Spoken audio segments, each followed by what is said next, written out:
everyone, and welcome to this episode of HR Benecast, your source for expert commentary and insights on current health benefits related news and strategies. This is your host, Mike Stahl. I can't believe it. This is the first episode of 2024. 2023 was a tremendous year, and we are extremely excited to see what this year has in store. Each year, the team at Employers Health makes it our mission to provide all of you with exclusive access to valuable in-person events and online resources, with this year being no exception. We have multiple webinars and events taking place in the next few months. Head to employershealthco.com/events to see a full list of upcoming events and details. Before we get started, I'm excited to share that registration for our biggest in-person event of the year, our annual Benefits Forum, is now open.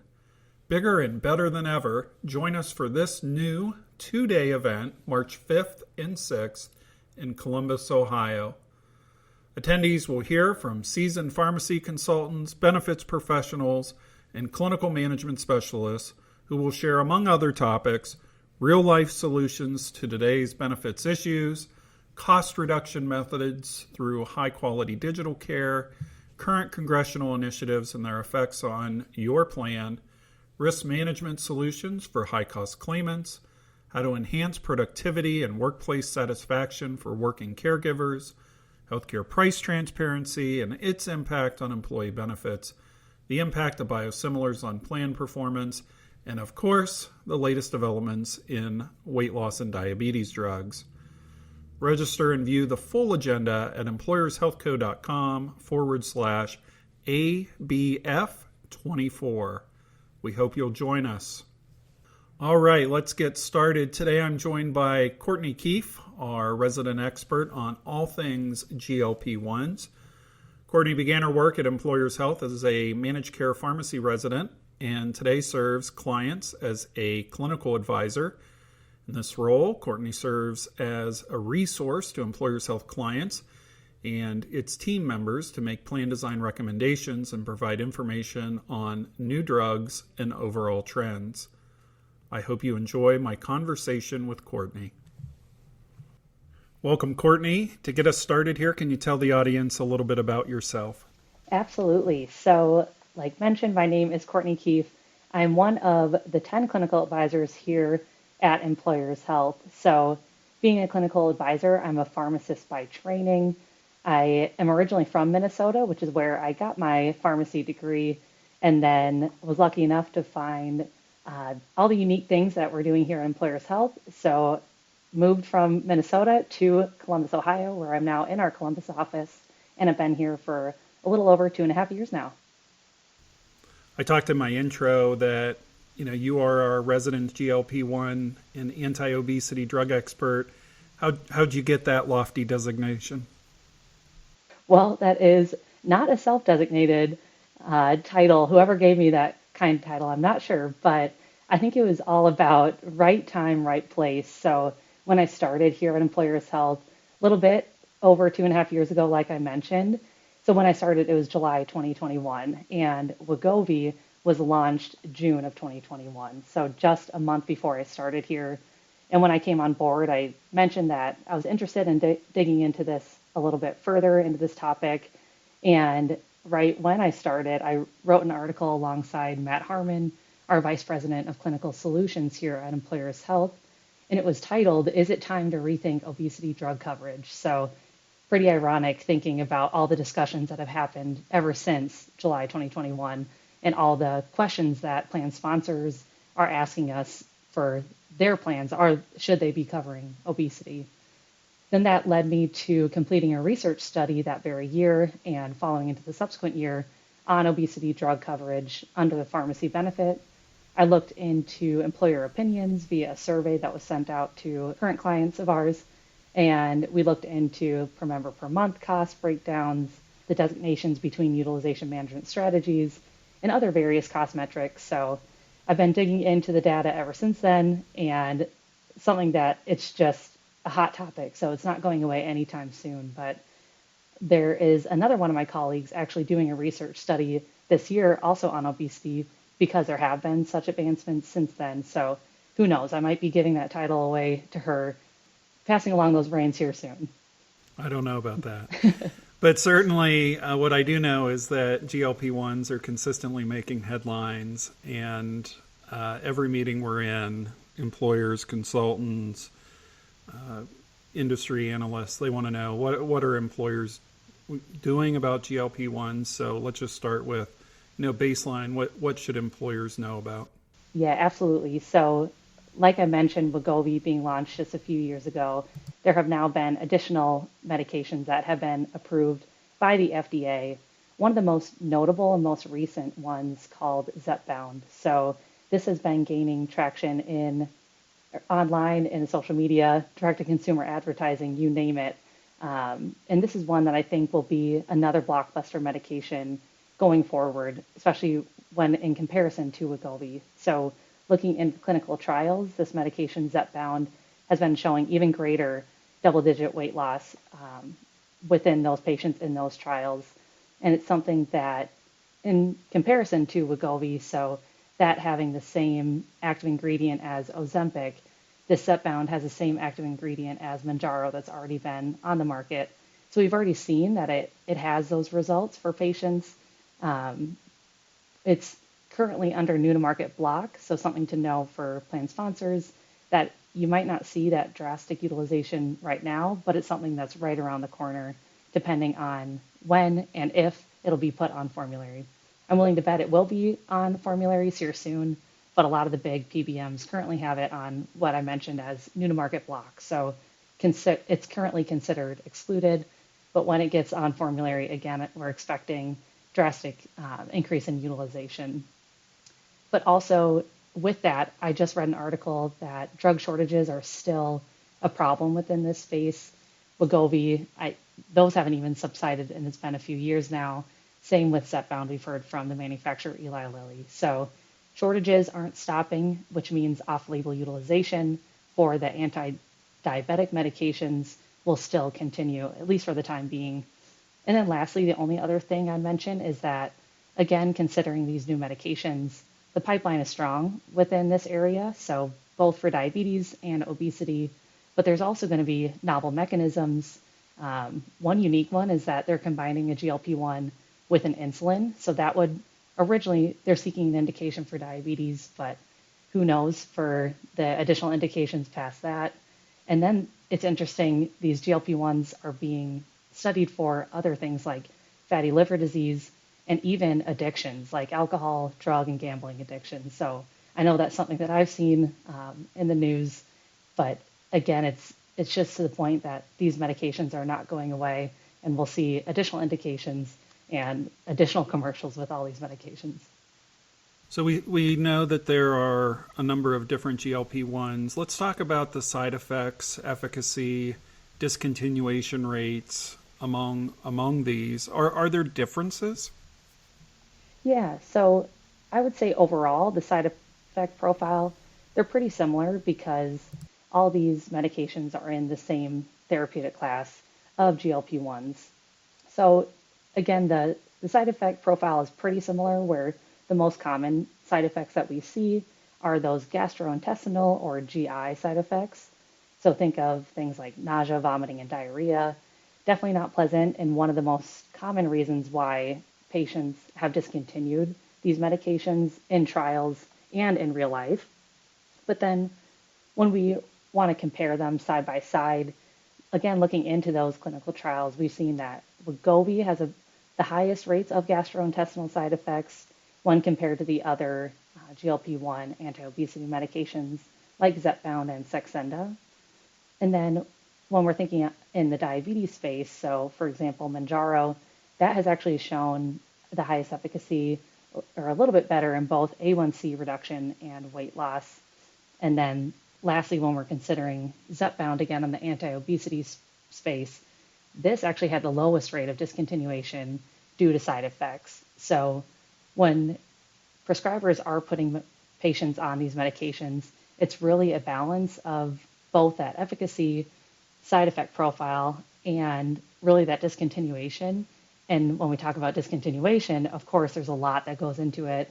One of the reasons being side effects, but also cost. If a patient doesn't have coverage under their plan and they can't afford it, that might be something that leads to discontinuation as well. So a lot goes into this, but when we are talking about these GLP-1s, again, we're really talking about that high efficacy in comparison to other anti-obesity medications in the past, where we traditionally saw about 3 to 5% weight loss consistently.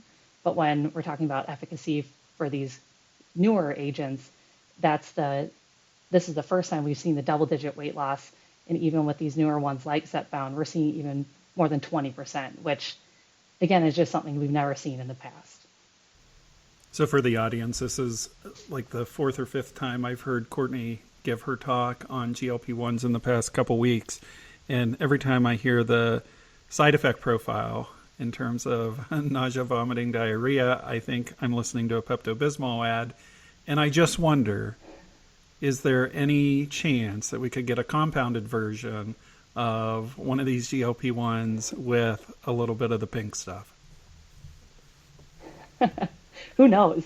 That could have some market share. So you might be onto something. Let's talk. So speaking of utilization, you mentioned in the beginning that utilization has certainly grown. Maybe dive into that a little deeper in terms of what have we seen so far? Absolutely. This class has exponentially grown since back in 2021. So when we're looking into the actual numbers, from 2022 to the first half of 2023, utilization of these GLP-1 products grew by a factor of 2.5, and this drove a 171% increase in gross cost per member over that same period. Now, when we're thinking from 2021 to the first half of 2023, utilization grew by a factor of 3.9, and gross cost per member increased by 258%. So again, just astronomical numbers, something that we haven't really seen with other therapeutic classes, especially within such a short time frame. And like I mentioned before, it's really because of essentially the pent-up demand, because this is the first time we're seeing that consistent double-digit weight loss compared to the earlier products that we've seen on the market. So the pent-up demand, the social media presence, we joke about how it was in the Academy Awards monologue, Ozempic was talked about. So we're just seeing it all over. But I would say that pent-up demand is really what's driving that utilization, and something that I don't even think the drug manufacturers were prepared for. Because again, we've seen those drug shortages, but we've seen those subside in the past year or so. Hopefully those will subside more so that members that are trying to get these medications that really need them are able to get them. So we make the distinction between those being used for diabetes and when they're being used for weight loss. The big decision I think that most employers are struggling with today are, do we cover these medications for weight loss? So can you share the coverage breakdown for this class, for that indication of weight loss among employers' health clients? Yeah, that's a great distinction, because I think the talk gets a little murky. I hear a lot of clients are confused when this is talked about, because these medications are used for both indications. But when we do talk about coverage for the anti-obesity class specifically, our clients are still shaking out to be about 50% coverage and 50% excluded. But when we look at the actual numbers, what that breaks down to be is about 51% are currently excluding, 31% of clients are covering with some sort of utilization management in place, and then about 16% have open coverage, meaning no utilization management in place. And you might be saying, well, Courtney, that doesn't add up to 100%. I still am able to do math. That 2%, we consider that other because there are a few unique circumstances. For example, one of them being a client is considered to have open coverage, but they have their members pay 100% of the cost share. So really, again, what it shakes out to be is about 50% cover and 50% exclude.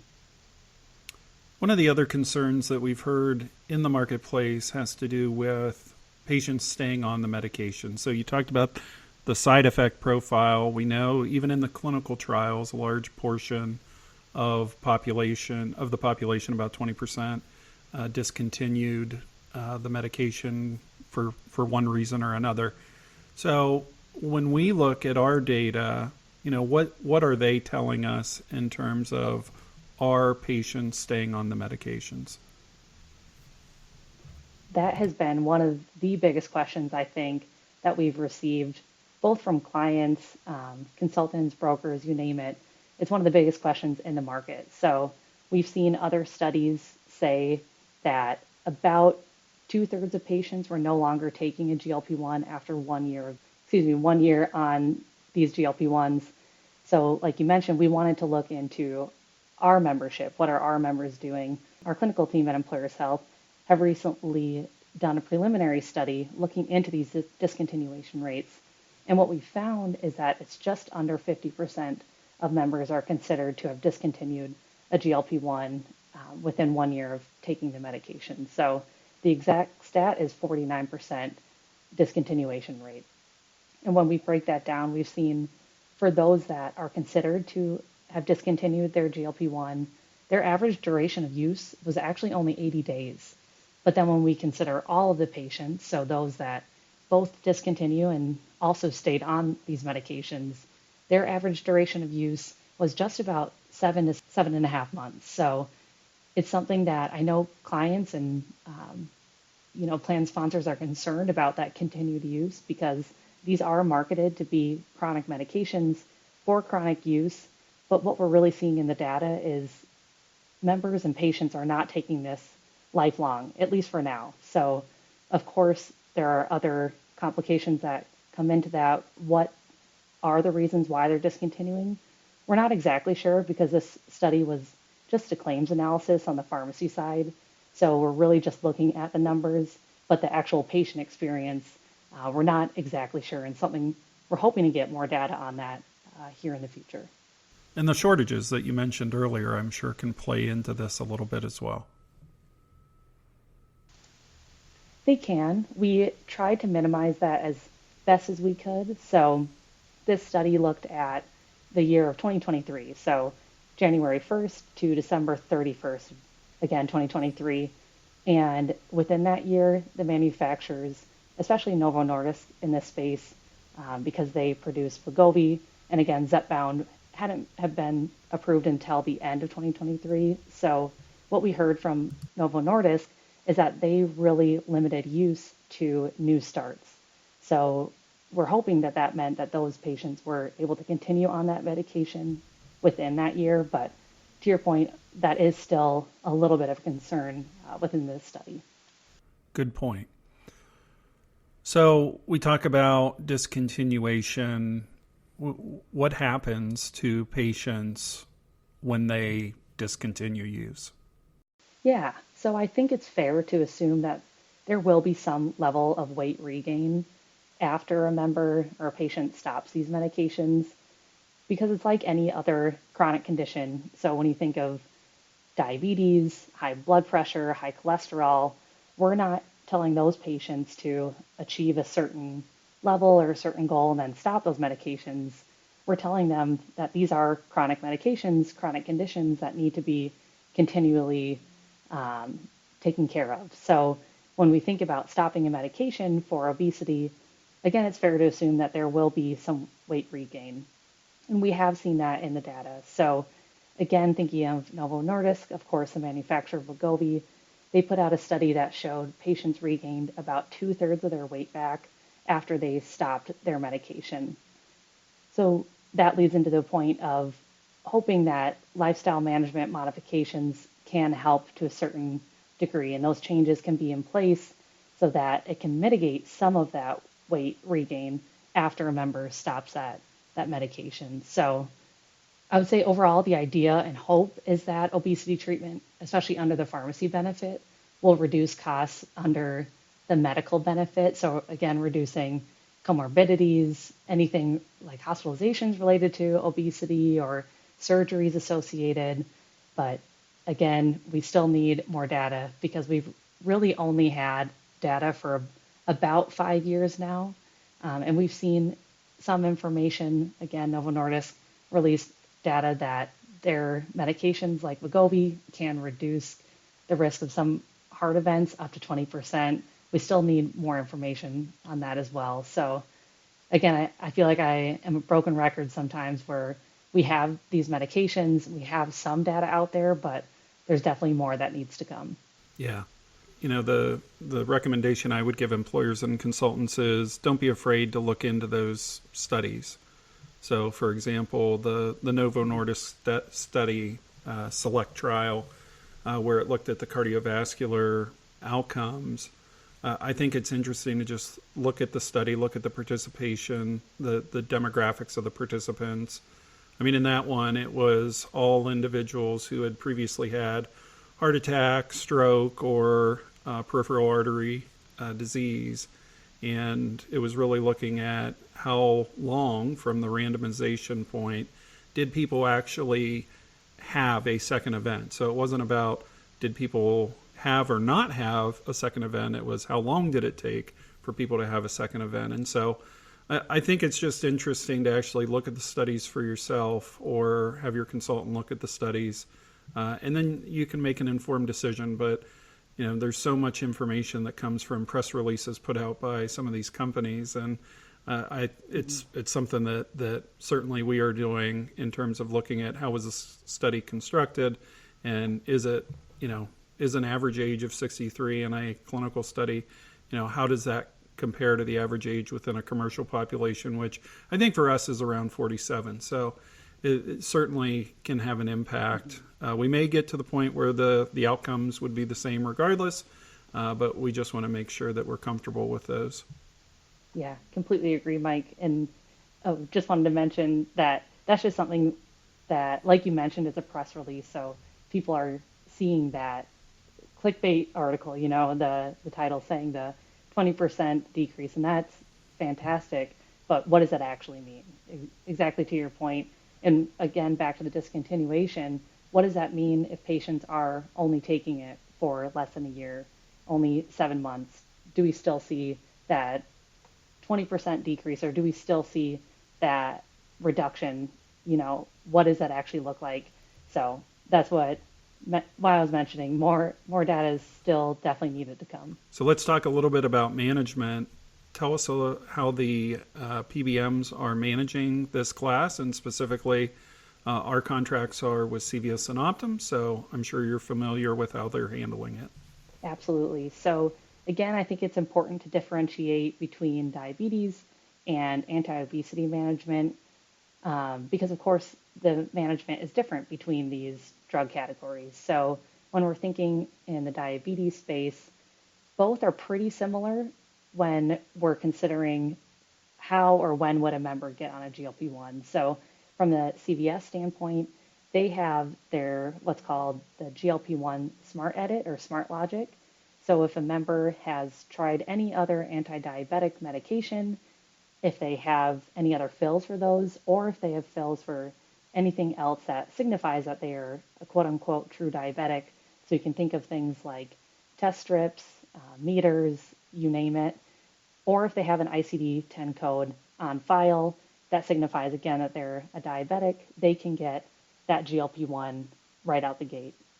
Now, on the Optum side, they implemented and changed this a little bit throughout the year, but starting in May of 2023, they implemented that there would be a prior authorization for all of their members. So a quote-unquote traditional prior authorization, not necessarily that claims analysis like CVS, but that prior authorization, again, is pretty similar, that they're looking at if a member has any other diabetic medication that they've tried on file. And if they are a true diabetic, which is signified by their A1C, then they can get to that GLP-1 product.